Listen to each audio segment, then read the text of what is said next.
that note, everybody, welcome to the Pretty City Podcast. Oh, shit. Hot start. If you No edits. kids are watching at home, this is how you start a podcast. They say the third time is the charm. It is certainly the cough charm today. I was just about to put us over. We have nameplates that were made in Canva 5 minutes ago. Dude, we're going up. We got a logo. We have video this week. My name is Devin Reno. I am a online physique and performance coach, a surgical assist, a what did I say last time? It got me. I am most importantly, but least successfully, an independent professional wrestler. Attaboy. Yeah, that's so good. Big pop. Oh, it's my turn. Yeah. You are. I'm Christopher Landon Anthony Streeter, also known as Class, an independent professional wrestler, clinical psychologist. Yes, that's a doctor. And one half of the greatest tag team of all time, the Pretty City Express. GD Wright. GD Wright. All right. How was your week? Yeah, it was a week, man. I know. I'll talk about my week quick because I know you had a banger of a week that we'll get into. But my week, it was busy. I know we both were sick and like sleep deprived. Yeah. After that long weekend in Denver and Albuquerque a couple weeks ago. So once we got back from Vegas, man. So after we recorded the last episode, I was just sick the entire weekend and slept, and then stumbled into this week, and then work was busy. We had a lot. This is like, I think I've told you before, but from my experience with the field of psychology, it goes in ebbs and flows, meaning like sometimes everyone has all the problems in the world at one time, and we're just like flying around trying to help people like crazy. And then sometimes there's just not much to do. Like you see your scheduled patients and that's it. But like the last month and a half has been our scheduled patients that I'm seeing 2 to 4 additional people, like, because the doc will call and be like, hey, we need someone in this room to come see this person. And so my team is always on call to go do those in-person assessments, like in the moment. And those have just been going crazy. But so we've been busy with that. This week it's starting to taper off a little bit. And as I noticed the taper, I told you this, but I'll share it with everyone listening. On Thursday, so our flight to Down Under, a.k.a. Tampa. We just had Outback. Pretty City Podcast, Outback Edition. That's right.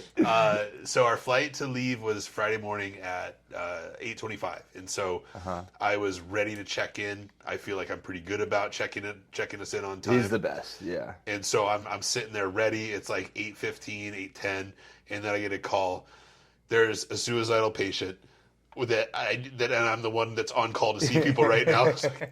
It's not funny, but it's chaotic. This is your life. Yeah, this is your life. Let me be very clear. I was very excited to help this person and talk to him. And also, me being prompt and understanding the value of checking in on time so you get a good boarding group is also very important to me. And knowing that your tag partner does not understand the value and constantly forgets. Tag team. Yep. But this one, so yeah, I had to go. I got to go do the appointment. It went well. He's okay. We got him squared away. And then I'm walking back to my office, like trying to check in. And then Devin goes, got group 4, man. We That's nailed right. It. That's how you do it. So good tag team stuff there. But yeah, busy week. Got my workouts in, got to training a couple times, and then ended in a little bit of a chaotic day on Thursday at work. And I'll just wrap it up with like Thursday was long. I woke up at 5:15. I was at work for 10 and a half hours, and then I shower at work because I had to go straight to a spray tan after. So they have like a locker room and showers, which is nice. Yeah, that's so nice. I shower at work. I drive straight to a haircut, get my haircut, drive straight to the Bronze Bar where Danielle is, and I walk in, who do I find? Oh, yeah. Just chilling, looking like a chocolate bar on the couch. That's right, like he owns the place. And Danielle was like, class is going to be here in like 20 minutes. And I go, oh, cool, I'll hang out. Yeah. And then I didn't put 2 and 2 together because she told me that before I tanned. Yeah. But then after I tanned, I'm not a big stand guy. I don't like standing. I stand way too long at work. We stand when we're at shows. I'm not a big stander. Big sitter. Yeah, big, sit down, lean. I love a good lean. Oh, lean is underrated. Especially in surgery, man. That Mayo stand. Ooh. Don't tell on me, but I'm leaning on that ish. Big leaner on the Mayo stand. Or like, I'll hold the retractor and I'm like laying on the patient. It's not bad. No. Legal to say? I'm not laying on them, but like I'll because I have to lean out because one of our surgeons is so tall. If she's working on the other breast, I have to like lean over the table a little bit, and there I get some relief because I'm like, but I'm not like putting my weight on them. I'm just like, all right. Disclaimer and reminder, Devin is a surgical assistant in a plastic surgery Yes. center, so Oh, the other yeah. breast is very colloquial and Yeah, very sorry. common to him, but if anyone's like, did he That's just so say true. breast? Yeah. He did. Yeah. But that's what he does. Yeah. It's professional. We do a lot of breast cases, obviously, with plastic surgery, a lot of abdomen. The funniest part is, well, in my last relationship, that was something where I like told her about it. I was like, hey, like this is what I do for work. And I remember she was like, okay, so you just stare at girls' boobs all day? And I'm like, that's like the most rudimentary way to say it, but I guess.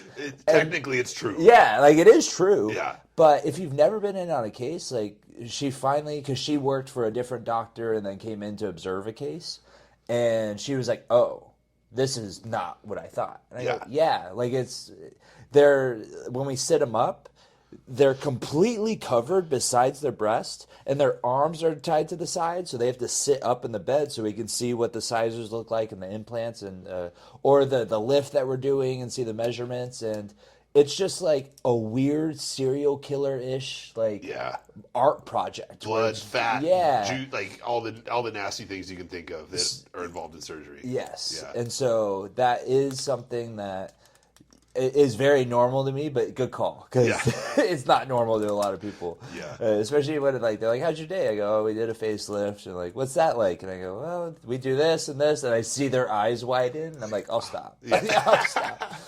But yeah, so big leaner, big sit down guy. Yeah. I like a good chair. Yep. A good couch, which the Bronze Bar in Scottsdale has a couch in the lobby. That was a comfort. I sit on it and I forget, but last night I sat on it longer than I ever have. Yeah. It's great. Yeah. It was wonderful. And so I didn't think like, oh, I'm going to be covered in spray tan after this. And again, I'm not going to stand. So I just kind of like sat my butt at the edge and then slowly leaned back and kept my head off the couch. Almost horizontal. Oh, yeah. It was a comfortable I was looking chilling. position. Oh, yeah. Yeah. And did Danielle say anything? She's probably making fun of me. No. Oh, okay. She didn't say anything. I wonder how many things I do where she's like, what? Who is this person? Like, Well, per the first episode, in my ridiculous spray tanning maintenance habits, she's used to some weird things. Yeah. So it's probably like nothing. She's like, oh, they're all weird. Yeah. 100%. That's fair. Yeah. So yeah, you walked in. I walked in. I'm chilling there. Yep. And we ended up talking for like 20 more minutes. 20 more minutes. Yeah. It was great. Hanging out. And then I got my tan. I went home. Did my routine where I stand around and eat dinner. You did all that afterwards, yeah. Huh? Yeah. Whoa. I stood around the house, Not did me, some dog. laundry, ate some food, watched some Mad Men, and then rinsed off at like a little after midnight. And got up at 5, and we headed to the airport. Yep. Now, before we go into the travel, Oh yeah. how was your week? My week was a week. Solid. Yeah. I'm trying to think. So to end the week, that when I saw a class at the Bronze Bar, I got to the Bronze Bar from work. Yep. And I realized when I clocked out of work that day that of the last 36 hours, I had been at work for 24 of those. Which is wild. So 2 12-hour days in a row, started at 6 a.m. on Wednesday, 12 hours, a little bit longer that day because it was like a 10-hour surgery. Then the next day there were 3 cases and started at 6 again. And I had time to... I skipped training Wednesday because it was Graves and you. I was like, they're in good hands. They're good. Yep. I have to hit quads. So I hit quads after that and then did my cardio, went home, prepped my meals for the next day, showered, went to sleep, woke up at 5 the next day, went back to it, And then luckily it was my rest day, so I only had cardio. Nice. So I woke up early, did my cardio before the gym, before work. So I had to wake up at 4:30, got to the gym at 5:15, did my cardio, and then got to work by 6, a little after 6. And then had another 12-hour day, Yep. 6 to 6, and then drove to the Bronx Bar. So how many? You said 3 cases. So you're there for 12 hours. How many of those hours are spent in surgery or doing surgical related things? So for me, it would be like Wednesday was a lot in scrubbed in. That's what we call it. Just because it was one singular 10-hour case. Luckily, I had some backup, so we gave each other breaks and stuff. But it was a full mommy makeover. So we did work on her thighs, on her flanks, on her breast, on her tummy, like everything. So a lot of like re-prepping. Because something you have to do is you have to keep the patient warm. Yeah, because the heart rate's so low and stuff. The heart rate's low, and the OR, germs don't like cold, so the OR is freezing. The OR is like 68 degrees. And I'm sweating because we're under the lights and we got the gowns on and all that. But the nurses will wear like heated vests and stuff. Yeah, and so we have to keep the patient warm. So let's say we're working on the thighs, we'll put a bear hugger, it's just a warmer, on her upper body. And so that regulates her body temperature. But then if we go up, we have to then switch and re-prep and like totally restart everything. And that's typically where we'll switch out. Gotcha. Or if I'm solo, it's like as quick as I can, get everything ready for the next thing. I'm going to go eat, take a piss, I'll be back. And then you're like, I'll run to I'll heat up one of my meals. I'll go back to the OR side. I'll go take a piss. I'll go run back to the microwave, eat my meal as I'm walking back in, like keep it, throw it in my locker, and then go. It's like, all right, we're going. That's intense. So it's a lot of like, all right. Let's go right now. Yeah. It reminds me a lot of like people say like TV days for wrestling. Like there's so much standing around, but then they're like, you pre-tape right now. We need it. Go. Yeah. And you're like, all right, like okay.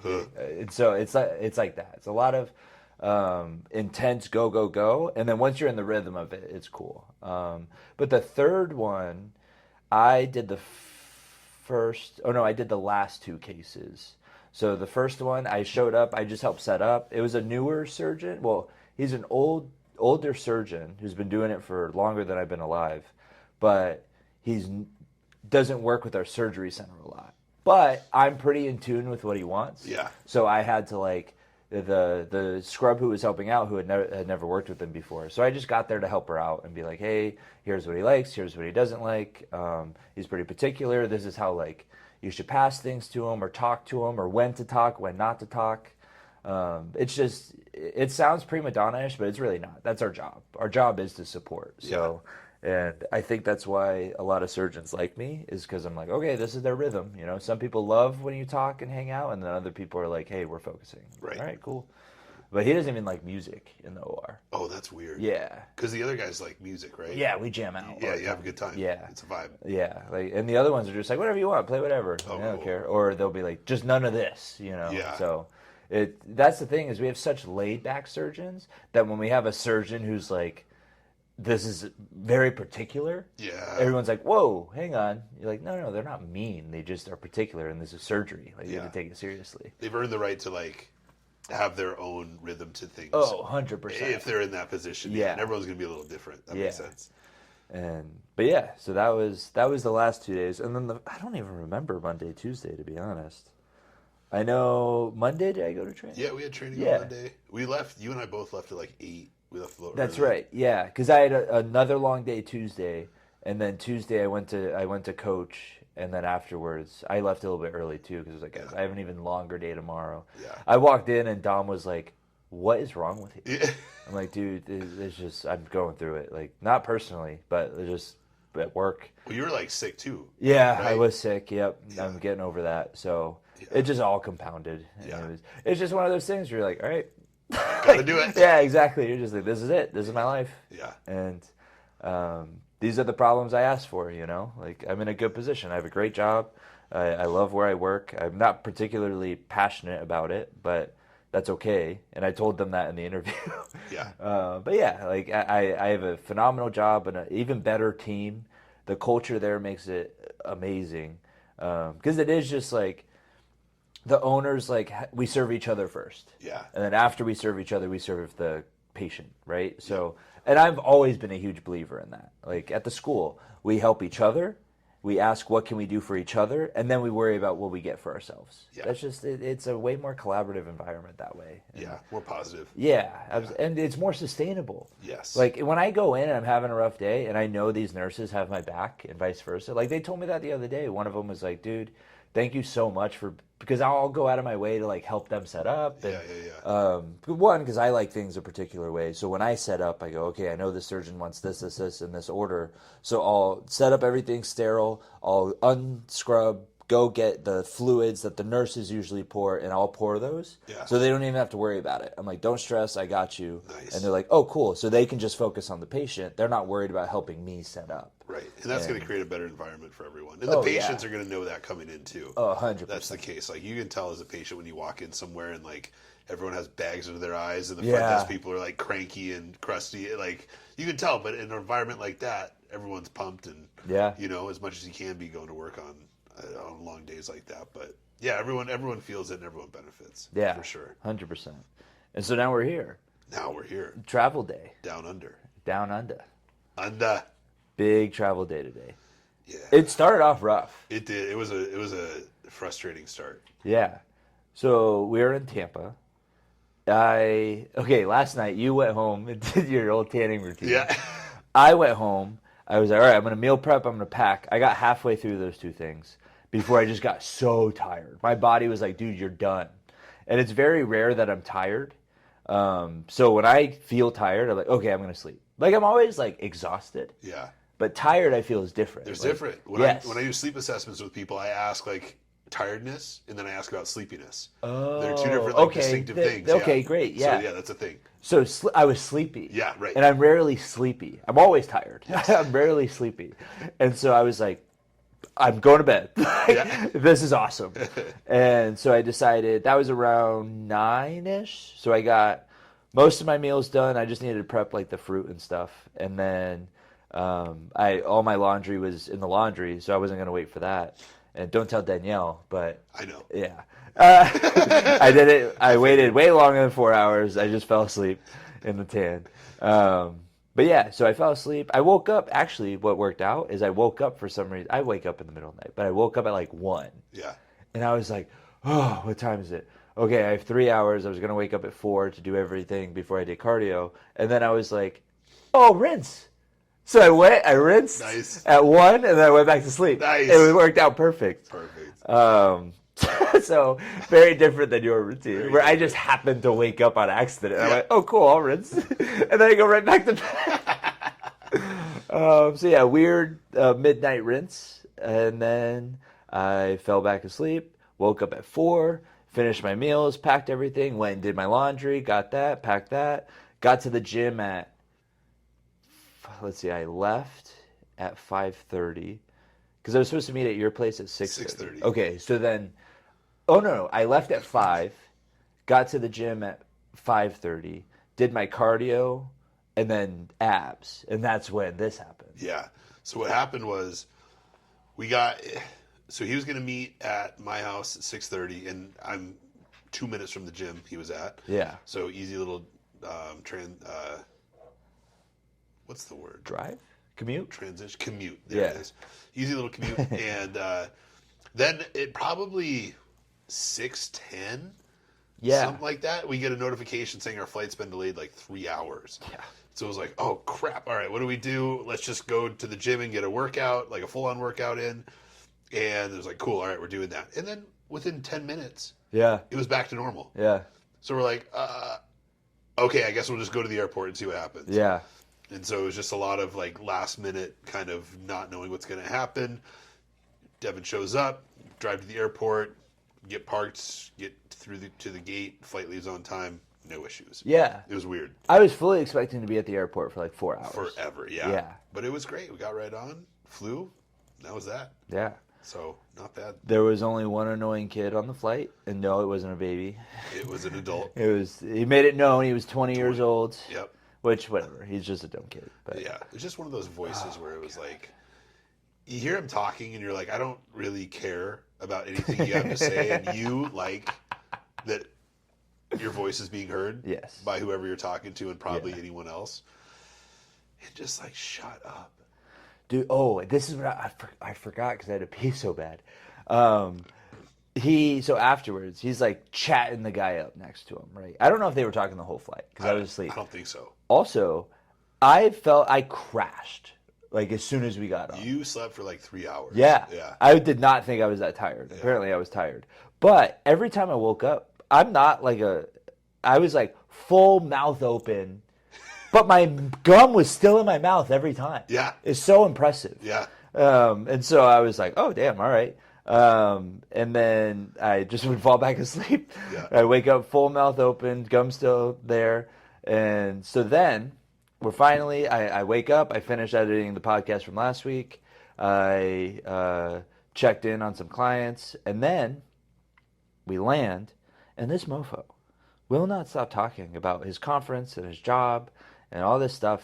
And he's like, yeah, there's nobody my age who's ever been in my position or brought on this conference.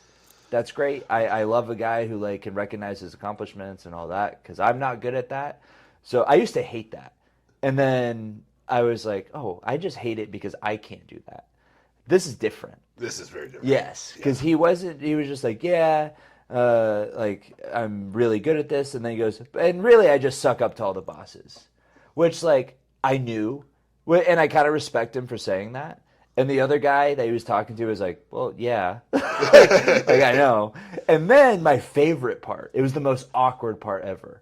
I don't know if you heard him, but we land, people start standing up, and he goes, Carlos. No, I didn't. Did you hear that? No. Oh my God, bro! He literally, this guy rose ahead, and he goes, Carlos. Nothing. Nothing. So then he says it again. Oh, how did I miss this? Bro, he says it again, like loud. And I went, there's no way. And so I'm like locked in. And I go, I wonder what Carlos feels about him. Yeah. And this guy looks over and goes, like literally the deepest breath. And just, it goes back to what he was doing. And I was like, I knew it, dog. They fucking hate you. Oh, no, I cussed. They freaking hate you. That's called validation. Yes. That we were all right, that this guy's a pain in the butt. Oh, yeah. And so, Carlos, shout out. I saw you. I recognize your pain. And hopefully you guys get rid of him soon. Yes. Whatever. He seemed fine. He liked his job. That's cool. Well, he didn't because he was talking trash about it, too. He was just talking. Yeah. He was just talking. Yeah, whatever. Whatever. So, okay. Got off that horrible little situation in the plane. Yeah. And it was and we had to pee. We had to pee. Oh, yeah, 4-hour flight. That made it way worse. We're not built for that yet. We're built for the hour and 20, hour and 40-minute flights. Oh, yeah. Where you can hold it. But what are you going to do? What are you going to do? We got off. We got some caffeine, got some protein. Yep. Got a good push workout in. Tampa Airport, pretty nice. Tampa Airport, I'm a fan. Yeah. I'm a fan. Good situation there. Cool vibe. And then, got our workout in, found a cool gym. Powerhouse Gym. Yep, sick. I love powerhouses. Yeah, it was great. It was really cool. And they had this gym was cool. This is one of our favorite things when we're on the road is finding new gyms. That's why we were bummed out that we'd have to work out in Arizona. Right, exactly. Like that sucks. We don't get to check out a new gym. Yeah. This gym was cool. A couple things about it that were awesome. First off, we walk in, we're like, hey, we need guest passes. The guy's like, cool, scan your card. Yeah. And sign this piece of paper. You're like, $20. Yep. Thank God. All these other gyms we go to, not throwing any shade or anything, but it's usually like, all right, what's your address? What's your name? Like, what's your emergency contact? And it takes a couple minutes. Like, not an issue. But this one, he was just like, all right, scan your card. Yeah. Scan your card. Just sign in here. And that was it. And then he was like, yeah, so we got this workout rooms over here. We got a barber shop over there. We got this meal prep and smoothie place right here. And it's all part of the same gym. Yeah. It was so cool. So they have a bunch of cool stuff in-house. I like the vibe, too. The vibe was good. Yeah, it was a good vibe. Good vibe. They had an academy, like a strength and conditioning academy there. Yeah. That was like caged in, like this black turf area with caged in. and they had their own strength room, and he was working like it was like youth athletes. It was really cool. Yeah, there's a And whole it group wasn't of kids. annoying. It was just like they were grinding, they were working hard. Everyone else is working hard. Yeah, it was cool. They had a boxing and MMA area. Yep. I'm gonna look up the exact place so I can There shout 'em was, out. yeah, so kind of, I guess, adjacent to the dumbbell rack, which they had tons of dumbbells, like Yeah. very high weights. But there was a small little boxing ring. There were heavy bags. There were speed bags. There was like, it was all set up for MMA and boxing too. So there was just a little bit of everything in this gym. It was really cool. Powerhouse Gym Athletic Club in Athletic Club. Tampa. Because there is another Powerhouse Gym that looks great. We just didn't go. But this is the Powerhouse Gym Athletic Club. Yeah. Specifically. Yeah. Great gym. If you're in the Tampa area. Check it out. It was good. Yeah. I think we would both go back. And the smoothie shop is good too. Great, yeah, good options. They have meal preps in there that you can buy, fresh or already pre-made. It was awesome. Yeah. So, okay, Yep. we got our protein shakes. Got back to the hotel. You did some check-ins with your clients. Yep. We did another podcast. Shout out Brandon. Brandon, You're the man. And then we got some Outback. Outback. Yep. And now we're here. Yeah. Why are we here? Why are we in Tampa? Yeah. Do we want to talk about that? I don't know. Yeah. We're here for the Powerhouse Gym. Yeah, Powerhouse. We heard good things. Yeah. So we're here with the NWA. NWA is filming their Power TV tomorrow. And just, you know what? I was like debating on how much I wanted to like get into this. Yeah. I just think being as transparent as we can. So we've been not really in talks, but we work with NWA New Mexico, Duke City, and we've been working with them for 2 years. Yeah. And it's constant. You guys are next. You guys be ready, be ready, be ready. And you hear that a lot in wrestling. All the time. And so it's just one of those things where you're like, whatever happens, happens, man. Like, we're just going to keep doing and getting better. And we're not going to put all our eggs in one basket, because that's not how wrestling works. You just focus on yourself and try to work as hard as you can, and maybe things happen. And then this one, I remember they were like, yeah, if you guys can make it out there, you might get an opportunity. Yeah. And this was something that full honesty, at first I was like, dude, it's been 2 years of saying, yes, we're going to use you. And then it turned into, cool, you're ready. Then it turned into, well, if you can get out there. Then it turned into, well, if you can get out there and maybe you'll have something. Yeah. And it was like, I quickly was like, okay. But then I had a realization. We talk so much. I mean, specifically, I'm a little more vocal about it. But it's like we're frustrated that we're not getting any opportunity, right? And I always say, like, just the door needs to be cracked. I need that door to be cracked, because then I'm kicking it in, right? Yep. That is mine. That is ours. That is done. Like, once that door is cracked, sorry, it's broken. And I remember I was driving either to training or after the gym or something, and I was like, oh, this is what that looks like. Yeah. Like, what do I expect? Like, hey, we're going to fly you out. We're going to do this. We're going to put you up, main event. Like, no, that's not a crack of opportunity. That's the whole door is just like open. Like, they took it off the hinges. Yeah. And they're like, come on in. Like, that's not where we're at in our career. So You'd have to be delusional to expect that Yes. at these bigger places. But it's hard, like, that's so much of wrestling is Yeah. realizing that. Yeah. It's like, and you said it on the podcast earlier, is like, you either get bitter or you get better. Yep. Right? Because we've been doing this and we've been getting better and better and better. And so it's easy to fall into that trap of, well, why aren't we signed? Why aren't we here? Why aren't we there? And then you can easily get bitter instead of, oh, cool, we just got a nibble. That's what we've been asking for. yes. All right, great. We're going to show you what we're all about. And I remember a couple weeks ago at the Duke City show, we had booked this, and we're like, all right, we'll get there. We'll see what happens. We have faith that when we show up and they see what we look like and see how we interact with everyone, we just need to get in the ring. Get us in that ring. Everything else will take care of itself, because we'll take care of it. Yeah. But the thing that helped, I think, is the Country Gents came out to Duke City, and I think it was like, all right, let's see how they gel. Yeah. With our talent. And I looked at it like, this isn't a match, it's a job interview, right? It's the first interview. And so when we were approaching it, it was very much like we're not gonna be shy. We're gonna be who we are, Yeah.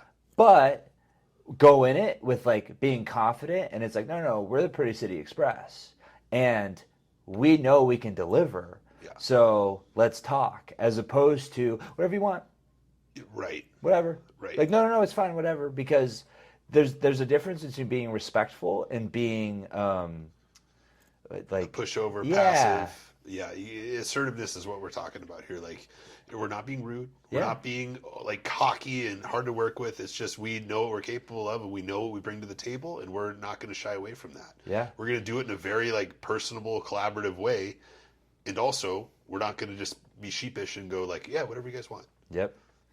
And we made a great impression. So I think that gave us a little steam coming into here, where, look, again, full transparency, we don't know what tomorrow has. We're showing up and we're going, hey, nice to meet you guys. Whatever you need, we're ready. Yep. You know, as opposed to like, yeah, okay, we're just here. It's like, no, we're here and we're ready to deliver whatever you want. Yep. So big day tomorrow. Exciting, honestly. Yeah, Really super exciting. Big opportunity, hopefully. And I'm sure you guys will get to hear all about it next week. Yeah. When we record. Yeah. Release that. Or we just retire and quit the business and burn our roots. That's also a possibility. Also a possibility. But we'll see. Hopefully not. So, yeah, that's what we're doing. That's where we're at. What do we... It's the SEG. It's the SEG, okay. Da-da-da-da-da-da. Oh, no, that's Pirates of the Caribbean. We've been in Tampa for 6 hours, and you're already turned it into a pirate. We did drive by Raymond James Stadium a few times. We did, yeah. I'm basically a Buccaneer. Nice. Yeah. Yeah. Watch out, Bake. Yeah. Dude, if Baker was my quarterback, Super Bowl. Yeah, 100%. easy. But it was, I don't know if you noticed this at the gym and maybe in the airport too. I'm seeing like pirate themes in different places. I don't know if that's like Tampa Bay Buccaneer inspired, but there was like a couple pirate like pictures that were like advertising in the gym and I think in the airport too. Well, I know like one of the scrub techs at my work, or the other scrub tech, she comes to Tampa for like a pirate festival. So pirates are big here. Yeah, they must be. What's the history on Tampa and pirates? I can't imagine it's historically accurate, right? You know more about this. Well, I know that like the golden age of the pirates. Yeah. Most of that took place in the Caribbean, and so there was certainly some influence. Oh, that's here. fair. It's close. Okay. But it's that a lot of the stories and research I've done is like mostly focused in a lot of the Caribbean islands. So I don't know if I'm sure it bled up here in certain ways, shape, or forms, Caribbean and going south, right? Yeah. Yeah. So southwest here. Because a lot of the expeditions were south. Yeah. Interesting. So yeah, if anyone has some Tampa pirate history, Yeah. What's the lore on these pirates, huh? What's going on? hit us with the lore. I don't get it. Easy. But anyways, do Yes. you want to try again on the segment? You got it. It's I do have it. Because you're trying to do Sports Center, right? Yep.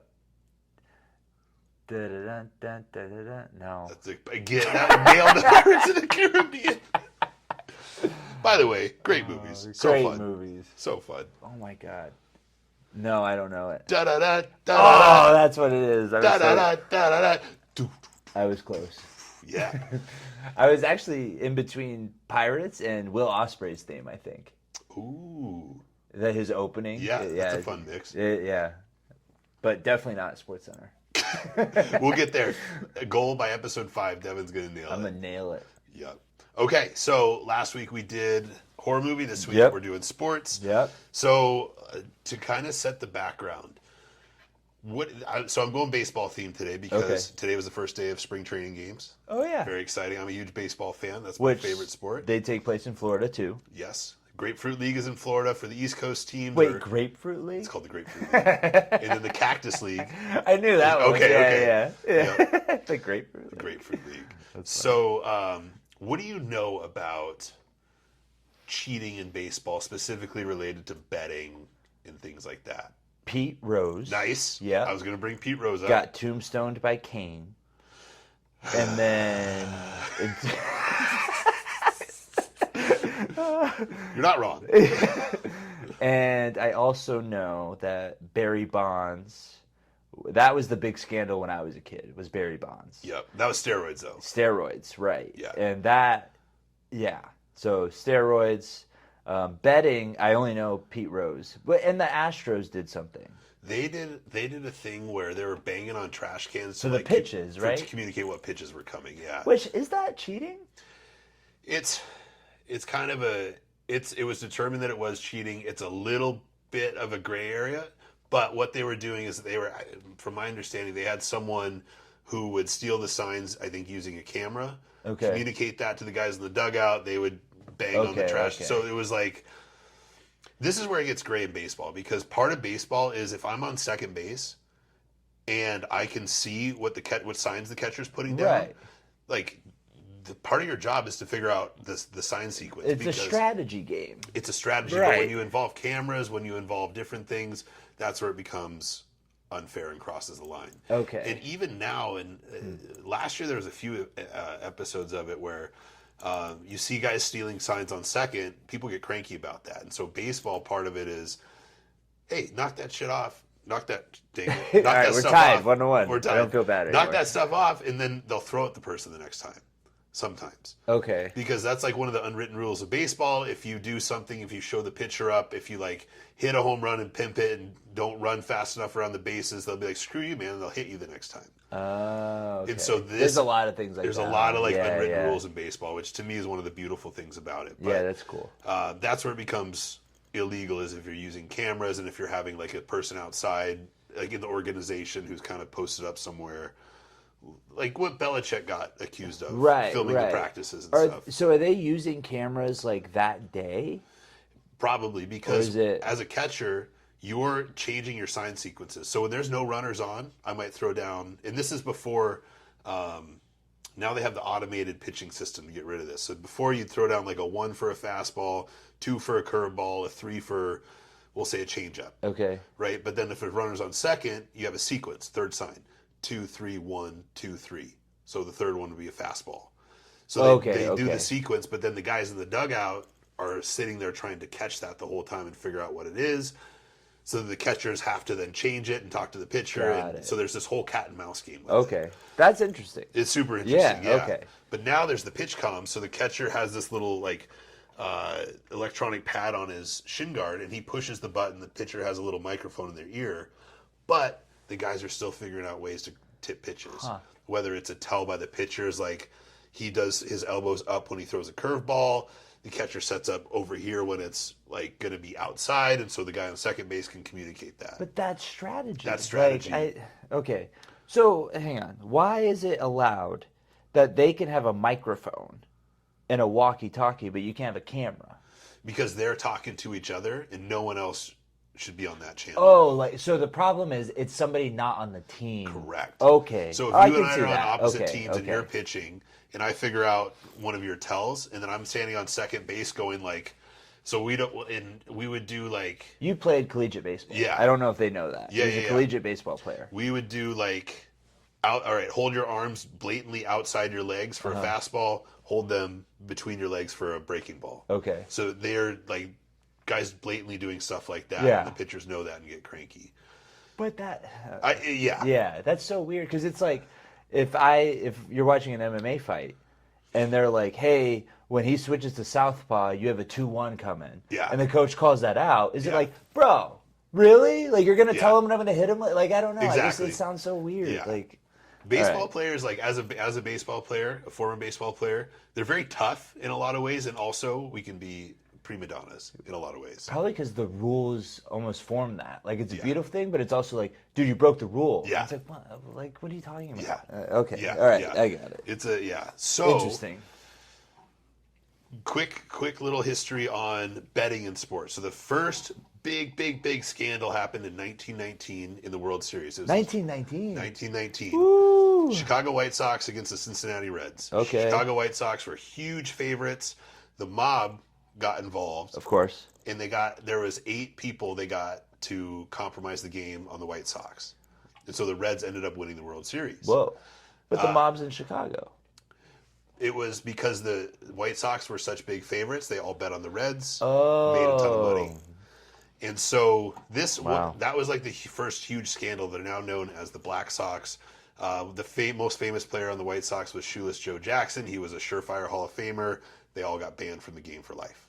Wow. Okay. So they threw the game. They threw the game. So I think Okay. I don't remember how many games, but Cincinnati won in like 5. It's out of 7 games. Cincinnati won in like 5. Okay. So the White Wow. Sox got 1, but they were like making errors. They were like clearly okay. screwing up, and they were such big favorites. They weren't good workers. Weren't good workers. Got it. So that's the first big one. Pete Rose, certainly the other big one that comes to mind, in that he was betting on himself. They found out he is banned from baseball. He's probably the best hitter of all time, not in the Hall of Fame. Okay, so that's what I was going to ask about him. Was he in the Hall of Fame and they took him out, or they just never allowed him? Never allowed him in. Interesting. And Okay. I don't remember if he got caught before he officially retired or after, because he had a very long career, and he was actually a player manager at one point too, towards the end of his career. So he was the manager of the team and also playing at the same time. So he was betting on himself to was- do good? Yeah, which there's no betting in baseball, and so going back Okay, to the no White Sox betting, scandal, yeah. hard rule at that point. Sure. That just reinforced it. This Okay. is like 60, 70 years later. Right. Yeah. Okay. But it was That- just a hard and fast rule, no betting whatsoever. just in keep it as baseball. black and white as possible. As black and white as okay, possible. that's fair. So, flash forward to today, in this recent time, 2024, we have the Cleveland Guardians against the New York Yankees. Cleveland Guardians. Yeah, they changed it from the Indians. Oh, are they okay? Yeah, I forgot they were called the Indians. yeah, Yeah, that's rough. Their mascot was a little. yeah, Yeah. All right. I can see why. yeah. So their closer at the time, Emmanuel Clase, I'm pretty sure I'm saying that right. He was at that point that year the best closer in baseball. This is 2024. They're playing the Yankees. He gets absolutely lit up. Yankees win the series, go to the World Series. Okay. Okay. Everyone's like, "Huh, that was weird." Closer's a pitcher, like Closer- last pitcher. Yeah. Okay. So, okay. Yeah, okay. he's the one who comes in to get the last 3 outs usually of the game, Whoa! They save him just for that. just for that specialized position. Yeah. All right. They usually throw gas, and then they have so they throw really hard and good location and a good off-speed pitch, and they're just nasty, Huh. And intense. because the other players are tired at that point. What's the strategy there? The strategy there is you bring someone in who has a nuclear arm, Yeah. and who keeps people, who is one, just a good pitcher in and of itself, and then can put 110% into those 3 outs, versus a starter who you want to go at least these days 5 or 6 innings. Got it. They have to pace themselves a little bit more. Okay. So you'll see guys who are starters come in and they could, let's say, throw 100 miles an hour, no problem. Yeah. But over the course of 5 innings, they're not going to want can't, to do that, yeah. because they'll start at 100, and then by the 3rd inning, they're hitting like mid-90s, and then people are going to be able to see their stuff better, Got it. catch up to it better, getting into the weeds. Like the spin rate's going to change a little bit, the arm slot could change a little bit because it gets tired. All of that, it benefits the hitter. So they're like the technical workers, Yeah, and then you have like the powerhouses, like the Rybacks, like over as hell, but like yeah. okay, are the closers, The closers, yeah. like intense, over, Yep. can get a crazy reaction, but like let's keep it under 5. And exactly. Okay. Here's the fun thing with closers too, is a lot of the good ones now in this state. I don't know how long the state dates back to, but it's like a big deal when they come in the game, and a lot of them have entrance music. Is that okay? Is that the one who has Gabe's theme song? Yes. Yeah. That was sick. Yeah, Edwin Diaz. That's in the game. That's closing? in the game. He comes into Oh, the that's game. fire. They play the music. The crowd gets hyped up. Yeah. because it's at the home. They do it at home. Oh, that's sick. Yeah. All right. Yeah, yeah. I like this. So some of them have like this awesome entrance. Some of them, like, there's been guys who like sprint. There's guys who do No like a way. slow like stroll in. It's awesome. That's fire. It's like a All fun right. part of baseball. I like So that. Emmanuel Clase, he's the best closer in baseball, arguably in 2024. Has a terrible series with New York. Comes back in 2025, back to kind of his old thing, doing well. And this guy, so I'm going to read you some numbers. His 2025 base salary is $4.5 million. Okay, That's it?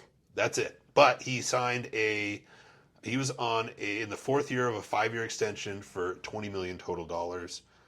2026, he was going to make $6 million. 2027, 7 and 8, he had $10 million options. This isn't the Emmanuel guy, right? This is the Emmanuel guy. The best closer in baseball. He was newer too. So typically, Got it. Okay. let's say his trajectory, he continued being the best. The next contract he signed would have been massive. Okay. Yeah. So there's so much money in baseball. It's like there's no way. Yeah. Okay, that makes sense. But the point is, remember that 4.5 million. 4.5 mil. Okay. He had made, I want to say, about $20 million up to this point. Total. Okay. Career. Yep. Okay. So there's some rumblings that start coming out about him throwing pitches. And what I mean by that is you can do, I'm not in the betting world, but you can bet I bet the first pitch of his outing is going to be a ball. I can bet so much money on that. I bet this pitch is going to be a wild pitch. I bet. What's a wild pitch? A wild pitch means it gets by the catcher. Like he just yanks it and it goes by the catcher. Oh, okay.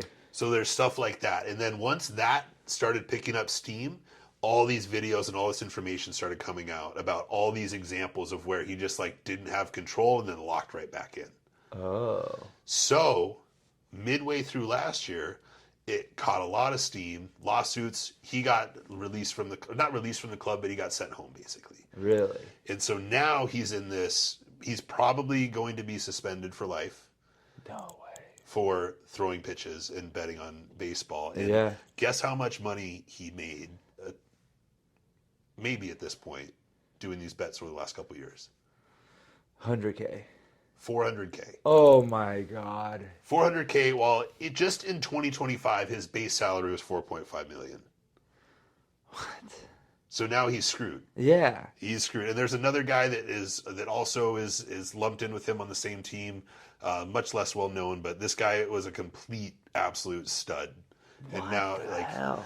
It just what would his next contract have been? 100 mil? Maybe not 100 mil. It depends on how many years, but it would have been far exceeding what he was at now. Yeah. All right. So, and that's the thing. If you're good at baseball, there's money in baseball like nothing else. Shohei Ohtani is obviously the best right now. He's making $70 million a year. That's his contract. Yeah, that's crazy. He signed like $1 billion contract, huh? Close to it, yeah. Yeah. Juan Soto signed last year. He signed a $765 million contract. Oh. So there's so much money to be made in baseball. The upper echelon of guys are making insane amounts of money. This guy for $400,000 over the course of 2 years threw it all away. What the hell, man? Yeah. And my thought with this is, number one, he could just be dumb. But number two, I'm wondering, do you have a friend who needed something, and you is there weird dynamics that are involved? Because a lot of these guys, man, they come from the Dominican Republic, where they're starting to get recruited when they're 10, 12 years old, and that's all they care about is baseball. My team in college, I was one of 4 white people on a team of 60. The rest were Dominican, Puerto Rican, Cuban, and African American. And so just getting to know those guys, man, baseball is everything to them. Yeah. And so who's to say someone didn't help him buy a glove, buy cleats, Sure. and then it's hey brother, time to return the favor. So they coerced him into with the theory. Yeah. I don't know if that's the case. He's still going to get in trouble because he still did it, but that's always my thought is did something like that. How do you not just pay them from your base salary? Right. Oh man. Right. Yeah. So super, super unfortunate. Super interesting. But that's I don't feel bad for him, but I do. It's that weird thing where I'm dude, you're so. Yeah. What? It makes zero sense to the point where something's got to be weird about it. That's kind of where I'm at. Yeah. But. Yeah. Where's he from? I think he's from DR, from Dominican Republic. I'll look it up real quick. I wonder, if obviously financial literacy. Yeah. Sure. But because they're not. I know next to nothing about Dominican culture, to be fair. But Americans are so money oriented. That's all you hear about when you're a kid. Yep. Is well, how much money are you going to make with that? Well, how are you going to make money? How are you going to do this? That I wonder if that just isn't taught. I'm sure it's not taught other places. Yeah. But how much that plays into them, not understanding the grasp of things like that. You know what I mean? For sure. Because I feel other kids don't stress about money like American kids do. which is weird because American kids probably should be the least stressed. Yeah. You know, Yeah. but it's so hardwired into our culture. Yeah. I wonder how that plays across. Yeah. So he's from DR. He's 27 years old. We have the same birthday. I just found out. Fire. So when I was playing baseball, we watched this movie. It was like a teen movie night, and it was a Dominican-made movie about a kid who gets drafted at like 16 or 17 years old, and we assume that, oh, they're drafted, they made it. But Right. with baseball, dude, it's such like a long and hard path to get to the majors, and it's so unlikely. And so, just imagine this 16-year-old kid from the Dominican Republic, probably very in the movie very poor, Yeah. comes to the States, doesn't speak any English. He's living with host families, not making any money in the minor leagues, Yeah. going from town to town, can't connect with his teammates, and just imagine being plucked into a different country and going from the Dominican Right. Republic to like Iowa, Yeah. where a lot of these minor league teams are. So like to your point, the literacy of like how this country operates and then like what makes sense is totally skewed. Yeah. So it's not to say it's not a tough life, and again, we still have to hold him accountable if he did this. Yeah. But just a kind of a heartbreaking and unfortunate situation. Yeah. But an that interesting sucks. one. Damn. All right. I'm hooked. I Yeah. want to know what happens next. Yeah. When was the last update? They just sent him home. We haven't heard anything. Yeah, they're It's pending investigation or whatever. yeah, it's gonna go pending investigation, going to trial, I think, and him and the other guy are pleading not guilty. I think there's too much evidence. Like all the videos Right. have come out, but yeah, they're pleading not guilty. I'm assuming they're back in the Dominican. I don't know. Not like they got deported, but like they No. just Yeah. went Yeah. home. Well. Yeah. Yeah.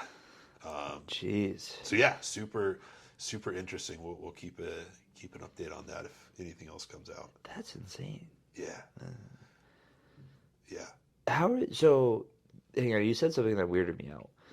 American baseball teams are recruiting like kids that young from other countries. From the Dominican Republic specifically. So all 32 teams have, like, I don't know if it's facilities or like they have a strong presence in the Dominican Republic. What? Yeah, that's like, and dude, all the guys that I played with, they explain this very, very straightforward. Is like that's one of our ways out. Like that's Yeah. like nobody's upset about it. Everyone like baseball. Of there course. Yeah. is like religion. Like everyone's playing. If you have a bottle cap and a stick, you're playing, and that's why those guys can be such good hitters because they like find whatever sure. they can, and they play baseball. It's just all the time. I'm not like gonna white knight it or anything. It just seems weird. It Like, does, yeah, We're a totally different country, not government. Even if it was a government, it'd be weird. But these private organizations for a sport yeah, are going and recruiting kids from a different country. yeah. That's so strange. It's weird. And if it's a way out and they view it as like a good thing and like it helps people, awesome. Yeah. It's just, I'm like, man, like the society is weird, dog. It's Like, weird. oof. And there's something about them, like they're just so good. Because I was very good in high school. Yeah. I was one of the better players on our team, and I had a good arm. I was like good at hitting, and then when I went there and started throwing with them, I was like, oh, this is different. Yeah. This is completely different. It's so interesting. It's just like, I don't know, maybe like wrestling, right? For some people Yeah. who grow up watching wrestling and doing wrestling and on the trampoline, and like it just makes sense to you. Yeah. And that's how it felt like 100%. to them. You know, they just like had these innate skills. At least the guys on my team. Like I saw some of the most talent there, and it wasn't a big school. Wow. Yeah, That's insane. yeah, It is just like, yeah, that is so interesting.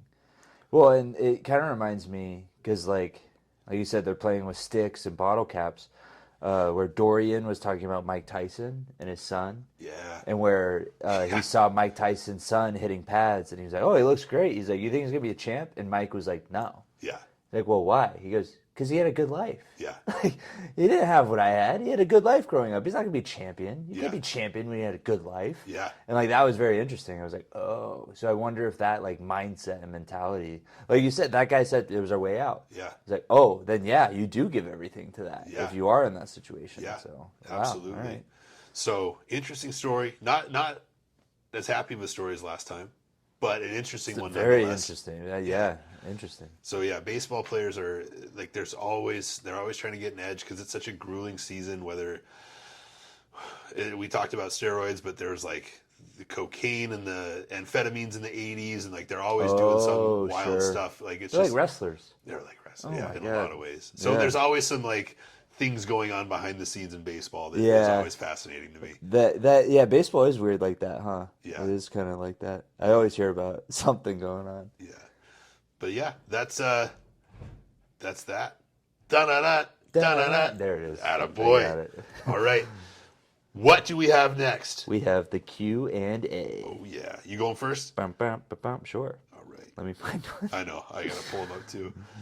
Dun, dun, dun, dun, You dun. guys, continue sending questions in. I know I've Yes, gotten a couple please. since that initial post, but please keep sending. We have a lot logged up, but keep sending them. We've had a lot of fun answering these. You think one each? Let's do one each, yeah. What do we got? What do we got? Oh, I got it, yeah. All right, I got one. Yeah, go ahead. Okay. Wait, I lost it. Gosh, dang it. Hold on. You guys are always on the road. What do you do to make the drives easier? Especially since you're driving through the desert where everything is flat. From Yeah. Johnny Espinoza, 32. Hey, he did our music. He did our music. He did our music. Yes. Ba, ba, ba, ba. Great question. And yeah, a lot of the drives we do are very flat, very boring. Driving to LA is the worst. Yeah, that is Driving the to worst. Vegas is a little bit better. Albuquerque's terrible. Albuquerque's terrible. There's excitement for a little bit on the front end, but it's not exciting. So this is, I know most times we're together, Yeah. but sometimes we do solo drives, and Yeah. I'm guessing our solo drive like approach to it is going to be different. Oh, probably. So, okay, so when we're together, usually we're talking about wrestling, we're talking about life, Yeah. we're talking about anything and everything. We are making dad jokes, making good jokes, bad jokes, all the things. Giving whoever's with us crap, giving ourselves crap. We're doing whatever you can to stay entertained. We're always driver passenger. Always. Yeah. Yeah. I don't think anyone else has ever driven us. Not Kevin. Oh, of course. Yeah. Kevin, yeah, Kevin Cohen. Yeah, Kevin's the driver. Yeah. But yeah, if it's us and not Kevin, we're driving. Yes. So yeah, we're just chatting. We have music on usually. Every once in a while, we'll have a video that one of us is referencing that we'll throw up, or parts of a match that we'll throw up if we're talking about it. But usually, we're just, shooting It's really like this. Whatever happens, happens. Yeah. we're just chatting. And for me, when I'm alone, when I do solo road trips to shows, in addition to loving sports, I also love history. I will almost always have a good historical book that I listen to the entire way. So like when I drove to Winter Circle a couple weeks ago by myself, I was listening to a book. I finished a book on the hide hunters, the guys who basically killed off all the bison in the 1870s and 80s. And on in Kansas, Nebraska, and then Texas, and then Montana, it was like a business. So I was listening to the history of them, and then I started a book on the Capitalism. Okay, exactly. Even back then. Exactly. And then I started a book about the Comanches, the Native Americans that were in Texas, Kansas, Colorado, New Mexico. Oh, okay. Yeah. More our area. Yeah. Because you're big into like the Montana region. Yeah. Like for me, like the history that I love is like pretty much post-Revolutionary War to Custer's last stand. So like the 1780s to 1876. That era in the West, specifically in America, is just so fascinating to me. So yeah, that's what I do when I'm alone on the road. Got a good book. Yeah. I wish I could do that. I feel like I like history, Yeah. but I don't seek things to learn about. Right. Like that's something that I admire about you, because I never do, like I just don't do it. I used to when I was younger. I just don't do it anymore. Yeah. And I'm like, oh, I should do that, and then I just don't. But for me, solo drives, probably I switch between music and podcast. I'll probably get pulled over for going too fast. And I don't even try. I'm not like like I'm gonna get there. It's just I'm just driving. Just cruising. Like last time I got pulled over, it was on the way to New Mexico, solo, and I just was listening to a podcast, jamming, and thinking about wrestling and where I want to be in life and all the things. And I just see lights, and I go, God damn it! And so I pull over, and he's like, Hey man, do you know why I pulled you over? And I go, I don't, but I'm gonna assume speed because there's nothing else I could have done. He's like, do you know how fast you were going? I went, no. He was like, really? I go, sorry. I was honestly, dude, I was listening to a podcast.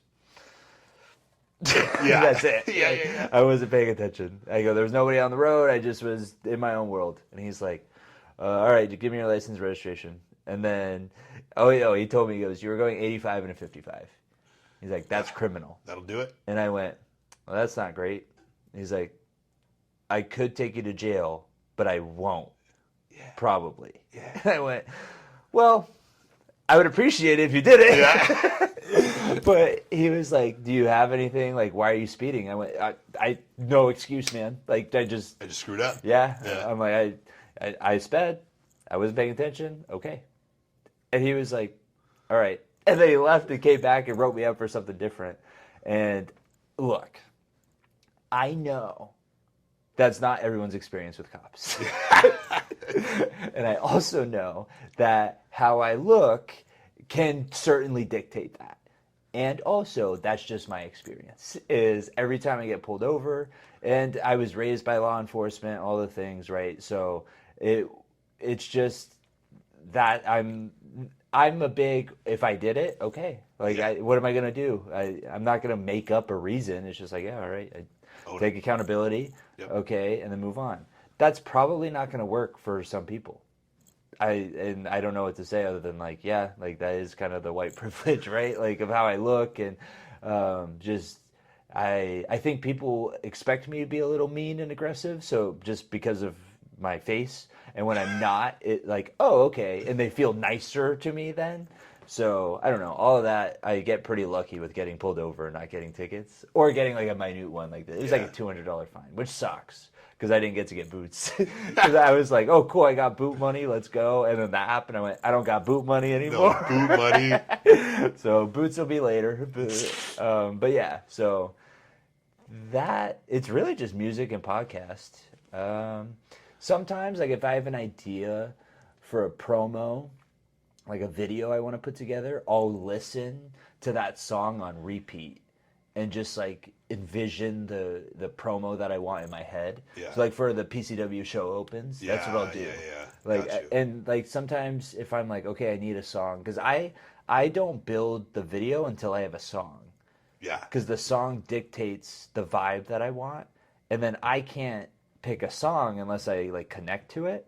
So a lot of it is just like if I have a long drive, I go, okay, I'm gonna find a song on this drive, and then I just play like playlist of songs that I think will fit the vibe. Oh, so you're like hunting. Oh yeah. Yeah, there you go. I'll be like rap cinematic remix or pop songs slowed down or something like that. Yeah. And then it'll give me like community playlists, and then I'll hear something and I go, who's this artist? And I'll look them up and go, have they done other covers that I would like? And so that's how I kind of hunt them down and narrow it. And then other times it's just, it'll come on shuffle. I go, wait, what's this? And then I'll go back and then I'll start playing the video in my head. And I'm like, oh, okay, I'll do this. Yeah. Yeah, that's cool. So I have a folder on my phone on my YouTube music that's just like create. That's what I call it. And then if I have a song that I'm like, oh, I could do something with this, I'll just throw it in there. Yeah. So if I have one of those drives where I'm like, I have a video coming up, I need to have a song to put together for it, I will go to the create thing and then pick, like, just listen to it to get my gears going, and then I'll pick one of the songs that I think fits the vibe, and then go to that radio. Yeah. And then that radio will bring me to other songs, and that's how I'll discover, like, and I'll narrow it down by vibe that way. That's cool. So, I mean, this kind of shows the difference, too. Like, that's your creative process. You're being creative on the drives. Yeah. And I'm learning on the drives. Yes. Yes.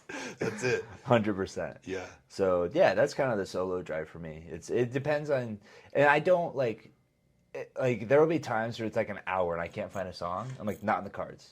It's just not in the cards. Yeah. Like I'm not going to continue because the fun part of being creative is like allowing it to come to you. Yeah. That's at least what I have. Like if I don't feel it, I'm not going to do it. Yeah. And so if I'm just like I'm not feeling it right now, I'll listen to this podcast, and then I'll go back, I'll try again. I go no, I'll just listen to music, and then that's kind of how my drives are structured. Yeah.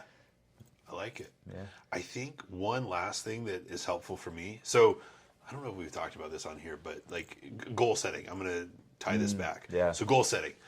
My goal is to get to Albuquerque. Okay. If I'm just sitting there and I'm an hour out of Phoenix going like, oh my God, I have 5 hours left. This is the worst. Yes. Versus, okay, we got to get to Payson. That's our first stop. Yeah. We have our gas station. We stop Yep. at there. All right, now we got to get to Holbrook. That's our next stop. We know the gas station there. And so I think we're really good about, we have our same stops along all of our Yep. roads. And so it like gives us something to look forward to. Like, okay, we could make it another hour and a half. Yes. And then stop versus like trying to go the whole way. So I'm really that way when I do road trips alone. And then obviously when we're together too, like having our stops along the way. Yeah. You need checkpoints. Yeah. And I realized that I went to go see a friend in Yuma like a month or two ago. Yeah. And I went out, we had a good day with her and her kids, and then it was late by the time I got on the road, and I had to be back. And I'm cocky wrestler. I'm like, it's a 3-hour drive. That's no easy. problem. Yeah, whatever. And so I left around midnight, and I was like, oh, she's like, I'm worried, blah, blah, blah. I go, I'm fine, promise. But I hadn't done the Yuma drive since I was like 17. No checkpoints. No checkpoints, Yeah. dude. It felt like I was driving across the country. Yeah. I was like, I hate this. Yeah. Like, it was one of the worst drives I've ever been on because I had no reference. And I stopped at a random gas station, and I was like, I need caffeine, Yep. and I need something to eat, and I don't know what you have. Yeah, and yeah, that's it. Because with the checkpoints, I'll go, I know they have Anabars there and a Ghost Yep. or whatever. So I go, cool. Yep. I get to that Maverick. They have my s'mores Anabar and the a Grape Ghost or whatever. Yep. Like that's what I'm looking for. But if you don't have that, you're just like, oh, this is gonna suck. Yeah. Because like the good stop recharges your batteries. 100%. Because yeah. it's like almost comforting. Yeah. Like we hit a lot of Mavericks. Like I'm again thinking of Albuquerque. Like we hit the Circle K in Payson, and then we Yep. hit the Maverick in Holbrook. Yep. We know exactly what each gas station has, so we get there. It's like, you can relax. Versus those, it's like, all right, if I walk in and they don't have any of my things, now I'm annoyed. Yes. And then I have to figure out how to like make ends meet out of what they have. Yep. Which again, low level problems, but it makes a huge difference on the road having those like comfort stops. Yeah, like I won't throw him under the bus, but me and Zamaya were on the road with Jake and Taylor, and they like had to stop, and I'm like, okay, and this is from Winter Circle to Vegas. So LA to Vegas. LA to Vegas, which I've done once. Yeah. Like a while ago. And so I was like, I don't have any checkpoints. But it was early in the day. I got my cardio done in the morning. I was like, easy. So we're going, and they had to go to the bathroom. And I'm like, okay, well, I know there's a certain gas station, I forgot what it was, where like there's typically a microwave. Yeah. Because all of our stops have Yeah. microwaves. We have to make sure because we bring our meals. Yep. And then this one, they were like, oh, let's just stop here. And it was like a gas station on the side. They had like local honey and stuff or whatever. It was a cool gas. It was like an outpost. It was a cool gas Yeah. station. They had like a bunch of homemade treats and stuff. But I go in and I'm like looking around. I go, I don't freaking see a microwave. Like I'm going to lose my mind. Because one, I didn't want to stop. Yeah. 2, we're already kind of late. Yeah. And 3, I'm hungry. So I need my meal. There it is. And I was like, okay, like whatever, we'll stop. So we stop, no microwave. Oh. And so I go up to the girl at the register, very nice, and I was like, hey, do you guys have a microwave back there? She goes, we actually don't. And I'm like, but you have a kitchen. Yeah. She's like, we don't have any. I was just like, not even in the kitchen. Like, there's not. She goes, no, we only sell this kind of stuff. And I went, no problem. Thank you so much. And then I was grumpy. I believe it. Oh, I was just like, and they're looking at all the treats and all the things, and there's homemade fudge. I'm like, are you ready? Take your fudge. Yes. Turn it sideways and shove it right. So then we had to drive another 10 minutes to go to a gas station Oh, so I could heat up my food. At this point, it's like angry dad. Oh yeah. Right? I can That's imagine what I this felt. is like angry Oh dad. Yeah. I'm gripping the steering wheel. I'm listening to music. Nobody's talking because I think they know. Or they like Taylor bought like tuna jerky or something, and they're like, "Do you want to try it?" And I just go, "No." I'm just like, I need to get food in me. And then we stopped by a Maverick. Nice. Had, Always good. Had a microwave, but we get there. There's nobody. I go heat up my food. I go grab some caffeine. I go grab my food. I turn. There's a huge line. Oh. And like these people are buying lottery tickets. They're checking lottery tickets. They're doing I'm just sitting there and I go, fuck, frick it. And I just start eating my food in line. Like I don't even care. I'm for everyone else's sake and my own, I'm gonna eat my food in line. And then I go up and pay for the drinks or whatever. Zoomies was like, "Hey, you doing okay?" I go, "I'm fine. I'm not mad at anyone. I'm just hungry, grumpy, and did not want to stop. Yeah. But I'm better now." Yeah. This is why we travel well together, because we can recognize when each other's hangry or grumpy or just over it. Yep. And the other person can then like take over and like, all right, I got you. What do It you need? happens all the time. All the time. You would think that Class is social all the time. No. He's not. And he's social most of the time. Yes. And I am not. 80-20 split. Yeah. Easy. Maybe even 90-10. But there are times where like I'll notice he'll have an interaction, because normally I hang back. It's whatever. You know, I don't. He talks to the flight attendants. He's like, "Hey, how are you? Good morning," all the things. And I go, "Hey."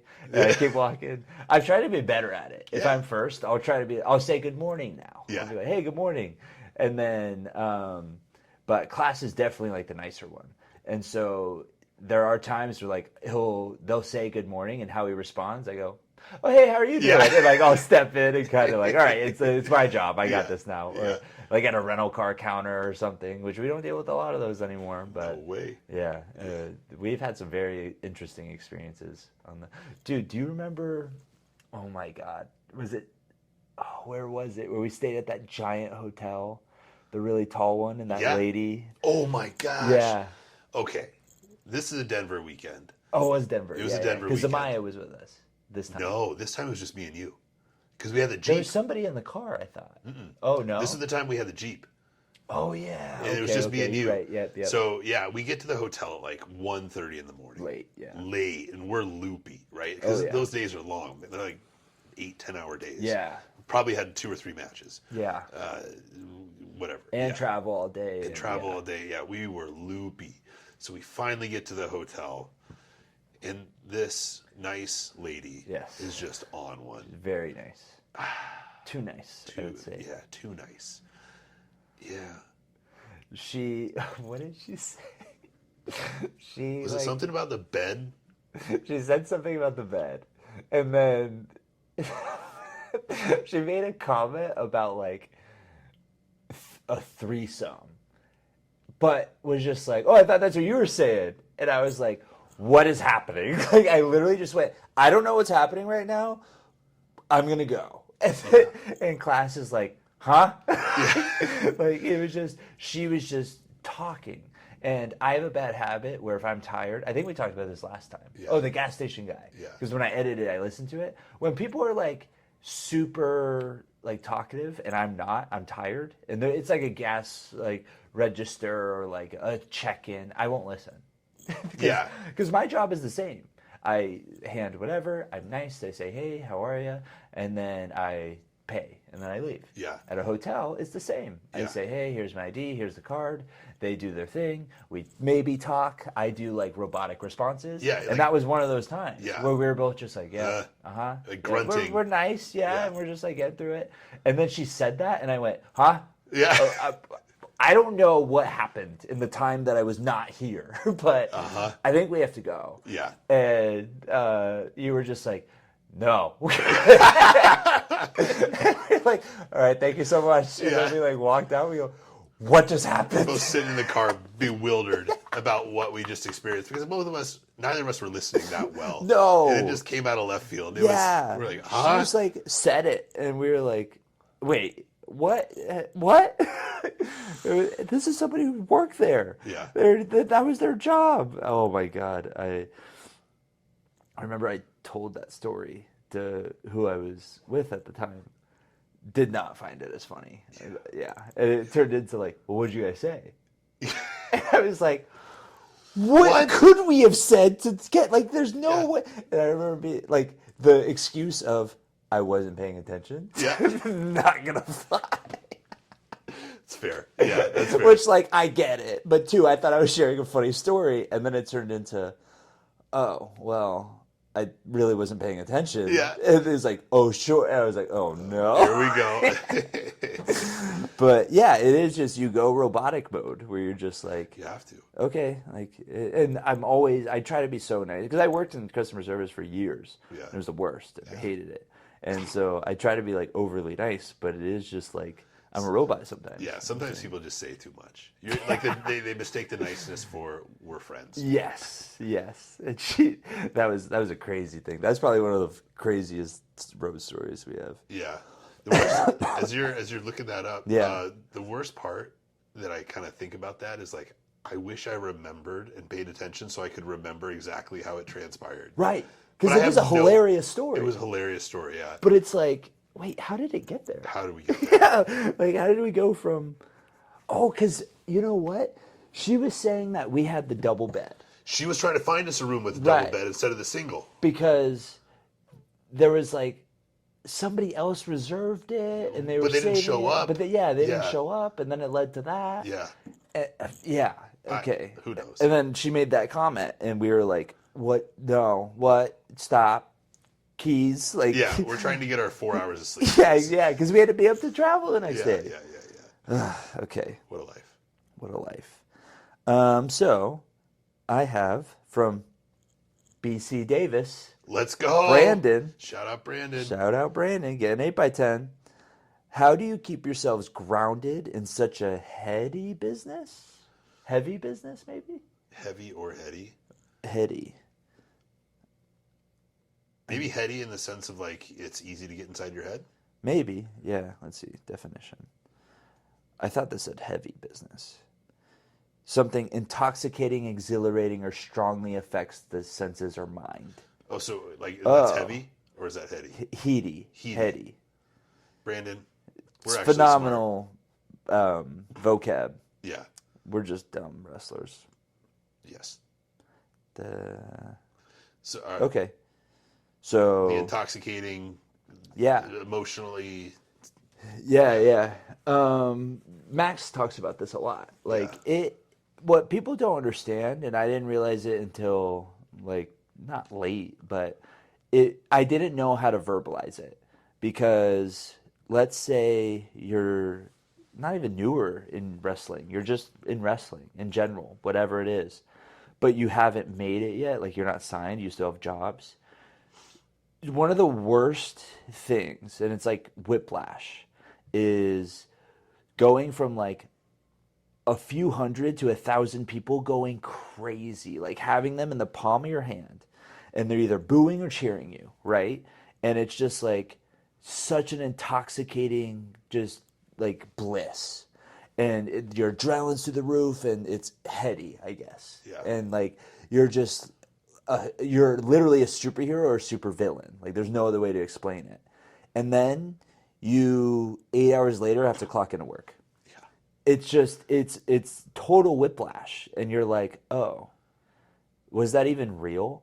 Like, was that a dream I had last night? Because I went from that to, and this, like, I love my job, but I went from that to scrubbed in on a surgery, like passing instruments, right? Or like sterilizing and wrapping the instruments. And I'm just like, damn, 24 hours ago, less than, I was in the middle of that ring with 1,000 people booing me and 1,000 people doing everything I wanted them to because of the story I was telling. And now I'm here. Yep. And like, nobody cares. Not in like a bad way. It's just like, okay, life moves on. And I remember one of the first times that really hit me is we had a PCW show and killed it, right? I think that would have been one of our main events, or it might have even been the street fight. I don't know. But it was like, it was either a tag match with me and you or the street fight. Mm-hmm. And like murdered it. Like crowd on fire. Like building, like roof blown. And then I went to Winco. And I went to go grab some food, and I was just like, oh, okay. Yeah. Like you're just right back to it, Yeah. And we're not stars, we're not like known, and so you are just like, okay.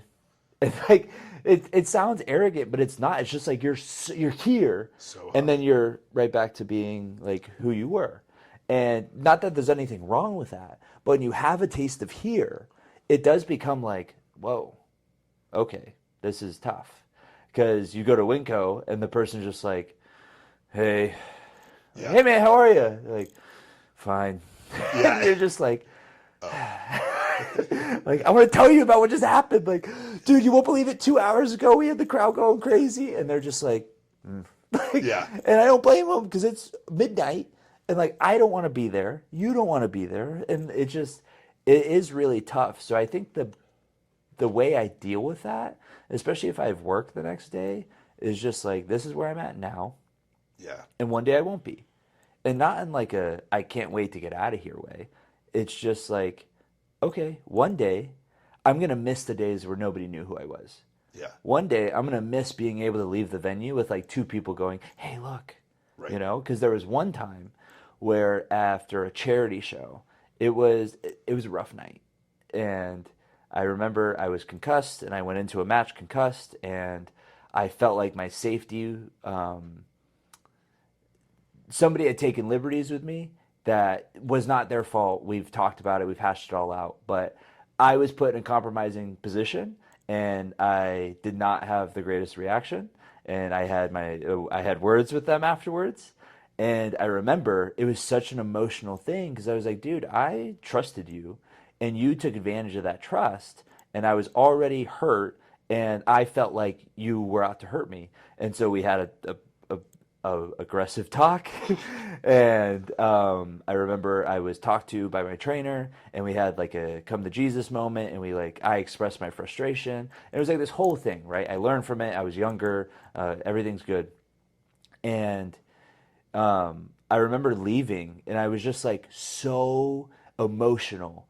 And I'm just sitting there at the stoplight right outside the venue, and I'm listening to this song. And I had fought with my girlfriend that day, and it was just like I was going back to her house, and I didn't know what I was walking into or like what situation it was going to be. And I was already emotionally wrecked from what just happened, and I'm concussed and just got kicked in the head again. And I'm just like such like destroyed, right? And I'm sitting there. It's a charity show. You didn't get paid, like, and I'm sitting at the stoplight, and I look over, and somebody's recording me, Ooh. and they were just like pointing and recording me, and I felt like I was in a Black Mirror episode, Yeah. and I was just like, oh, I'm okay. I don't need this. Like, I would rather go back to work tomorrow. And it was like, okay, there are problems with the other side. Like, I can't imagine having this crazy, like, WrestleMania moment, and then you leave and someone's mad at you because you didn't give them enough of your time or attention, or Yeah. like you only signed one thing at the airport for them, or you didn't smile in their picture when you were dealing with the politics of the business and all like that. I'm like, ooh, okay, like, and that's part of it. I get that. And also it's a shitty part of it. So it is just like, okay, like there are pros and cons to everything. So it is very much, are they not on our door? I can't tell. It is very much like this is where I'm at now, and one day I won't be, but I will also have problems then. So Yeah. if I'm like sitting here being upset about problems that I've asked for, and just being at this stage of my career, I'm not going to have a long career. Maybe it's just the creaking. Yeah, maybe. Oh yeah. It sounds like a door Okay. across the hall. Yeah, that was weird. Yeah. But yeah, that's how I stay grounded, or try to. Yeah, that whiplash thing you talked about, man, that's so true. Yeah. There's been so many times where, like you said, we just absolutely destroy it, do so well, and then all of a sudden it's Monday morning and we're both at work, and we'll text me like, "What are we doing? Yeah. What's happening right now?" And Yep. yeah, it's such a weird thing to manage, but I think in a lot of ways it's super helpful. Oh yeah. To stay grounded and stay like present and grateful, and not getting too big of a head Yeah. right? Like it's like kind of to your point for what you said earlier. It's like, oh, this is Monday morning, and I'm getting all these messages and calls, be like, Dr. Streeter, we need this. Dr. Streeter, we need this. None of these people have any idea what I was just doing 16 hours ago, Yep. and they don't care. Right. Right now, they need me to solve this problem. Exactly. They need me to see this person, and they don't care at all. And it's like so humbling because it's really easy to just be on riding that high after you have a great match or a great weekend of matches, and then you walk into work, you're feeling pretty good. All right, it's Monday morning, I'm tired, but I'm feeling good. We just killed it this weekend. And then you're getting pulled in 12 different directions and like Yep. treating a patient, doing this. It's like, oh yeah, nobody knows who I am. Nobody Yeah. cares. Yep. They have their own things. And so that's really helpful. And one thing that Navajo Warrior actually told me when I first started, I asked him for advice. I was a few months in, and he was like, man, the big thing, just don't take yourself too seriously.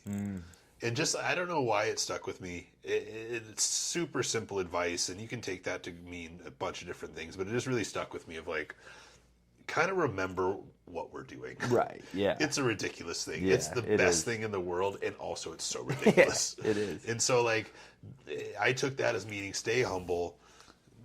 Stay humble, laugh at yourself, try to get better, and keep, pursuing your goals, but also, like, remember what you're doing. Like, you're chasing your dream. And every day in this business and every day you get to chase your dream, no matter what it is a complete blessing. Yeah. And so, like, whether you main event WrestleMania for 20 years in a row or you never get signed, like, the fact that you were able to do this and pursue your dream, like, that's very, very cool. Yeah. And so give it everything you got, and whatever happens is going to happen, and control things that are within your control, and that's all you can do. And so don't forget to have fun along the way. And I think also with that, like, we have our trainers are very quick to like point out what we do wrong, and not in a bad way. I'm very thankful we've had that. But that also keeps you humble versus a yes man just telling you like, yeah, that was great. Yeah, that was great. Yeah, that was great. Yep. That's going to inflate your ego like nothing else, and make you live up in your head, And so we were kind of brought up in a sense of like, we will tell you what you did wrong, and we will not sugarcoat it. And I'm thankful for that. Yep. I also think that goes back to just being like athletes, and coaches are going to be like that. So we both had that from a young age too. So those are a couple things that I use, and I'm just really thankful and just really excited that I've made it this far, and I can't wait to see how much further it goes too. Yeah, something I think about too. Your answer reminded me is like, I'll tell people you can go into work, right, and be like, oh, you don't know how long of a weekend I've had, right? And I remember one of the first weekends at work where I was like a full-time scrub tech is we had L.A., maybe it was Vegas, L.A. It was a lot. I think I was solo. It was like when you were hurt. Oh, yeah. Okay. And I was with like Kev and Grizz and MBW. It was like not the normal car. Yeah. And so we went from a charity show where I wrestled twice to a fair show where I wrestled 4 times. So charity show Saturday in Phoenix. Sunday we were in LA at noon, so we had to wake up early. We were in LA for 5 hours and then got back at like midnight. So I wrestled 6 hours. I got 4 hours of sleep the whole weekend. I had more matches than hours of sleep. And I walked into work the next morning ready to go. And so many people be like, you have no idea how tired I am. Like you said, nobody cares. Yeah. But also, it's not their fault. Yeah. Like that's one of the things I said when I got hired was, hey, I will give 100% every time I am here. Because I had no background in this. I was given an opportunity because I was related to someone, right? And I was not going to let that go to waste. And so I told them, wrestling is priority. I will absolutely put wrestling first before this. I'm just giving you a heads up. And also, when I'm here, I'm going to work. And that's not true if I come in and I go, you don't know how long of a weekend I had. Right. They're not paying me for the weekend. They're paying me to uphold my bargain where when I'm here, I'm giving you 100%. And they're such good people, they would have. Yeah. they would have totally been like, absolutely, we'll help you out. But that's not their responsibility. And so many people, I think, like, you have a rough week. Like, we kind of talked on this last time. Like, you have a rough weekend and you go home to family, you're like grumpy with them. You decided to do this. Yeah. It's not their fault. Yeah. And I've had to catch myself where I'm just like, oh, I'm so tired. And then this isn't their fault. This is me. You know, this is my responsibility. It's not my fault. It's my responsibility. I decided to chase this. And so I think that helps a lot too, where it's just like, nobody's doing this to me. It's me choosing to do this. So therefore, I can still complain and still like, I can still be like, yeah, it was a rough weekend, but I'm not going to allow that to dictate everything else in my life because nobody else is making me do this. Yeah. And I think some people kind of get that mixed up in their head. And one day, I always think about this too. Like, I think about having kids, and I'm going to be dad. I'm not going to be world champ or tag team champ or TV star. I'm just going to be dad. That's going to be me. Yeah. So for me, it's like I don't want my identity to just be this. Yeah. Because then if I do that, and the only thing I have with my kid is like, well, look at what your dad did, instead of a relationship where I'm like, no, like I always say this: when I die, I want to be known as like a great dad, great husband, great wrestler, right? And so for me to be like, oh, look at how good I am, or look at all that I've accomplished, it's like, that's all cool and awesome, and I want to do all those things, and there are other responsibilities to be had and to be taken. So Yeah. I think that also helps keep me grounded, just to prepare for that. Yeah. Good question. Yeah, very good question. Thank you, Couple Brandon. questions. Yeah. Well, with All that, right. I think that's that. That's it. Where are we next week? Next week we have a rare off Oh weekend. my God, do we? Yeah. I know. I'm not sad about it. Yes. It feels good to have an off weekend. It's been a long time. It does. Yeah. All right. I'm going to sleep Yeah. forever. Yeah. I'm transitioning to a growth phase. I'm at the end of my cut, which has been 16 weeks in a deficit. Yeah. Or like 15, sorry. So I'm excited. Me and Coach Blake from Loud Performance, we're going to crush it. That's It's right. going to be good. First week on a surplus again. This What do is you got?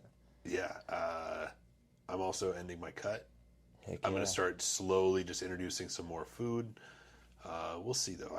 Every time I look in the mirror, I'm very happy, which is the tough part. Yeah, So you look great right now. Yeah. Oh, thank you.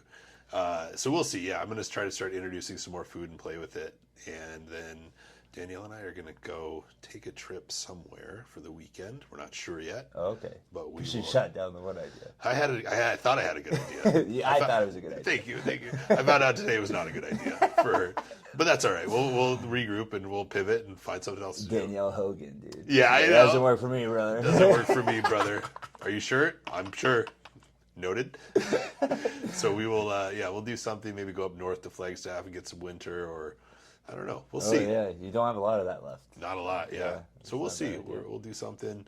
But yeah, looking forward to just getting some sleep and like to your point from earlier, exploring and honoring some of those other values and identities outside of wrestling. So that's important. I think you got to have a couple things to focus on outside here and there. Go touch grass. Was that an insult or was that? Both. For me, I was talking to myself. You got to touch grass sometimes. Well, it sounded like go kick rocks. That's what Max always said. Not kick rocks, but touch grass. Yeah. I know. Like the wrestling, you're so caught up in the world of wrestling. Yeah, go touch some grass. This isn't real. Yeah. It's Like it's a totally different reality. Like trying to explain wrestling to my family. Oh, it's so fun. Yeah, and then like especially at work, because these are surgeons and anesthesiologists and nurses who are just like, so it went good. Yeah, exactly. And I'm like, oh yeah, great show, and they just think it's hilarious that like people hate me. Yeah. Like, do you get booed? I go, yeah. Anyway, so it was a good day. Like, that's so funny. And then they just talk about people booing me. They don't care about anything else. Yeah. They just care that people don't like me. It's funny when people catch on, like you explain it to them the first time. Yeah. And they're like, I'm like, so people like really cheer for you. It's like, no, they actually freaking hate me. Yeah. They're like, wait, what? Yeah. And then the next time they ask, you tell them, they're like, wait, so do they boo you? Yes. It's like, Yeah. Oh, so it went good. Yes. They like catch on a little bit. It's cute.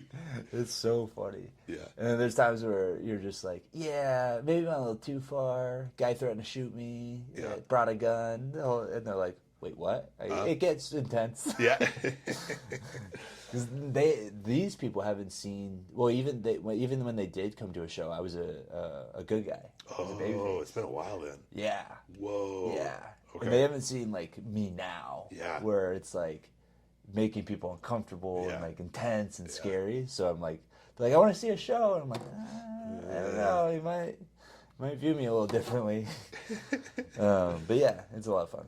Go touch grass, losers. Touch that grass. Thank you. Bye, guys.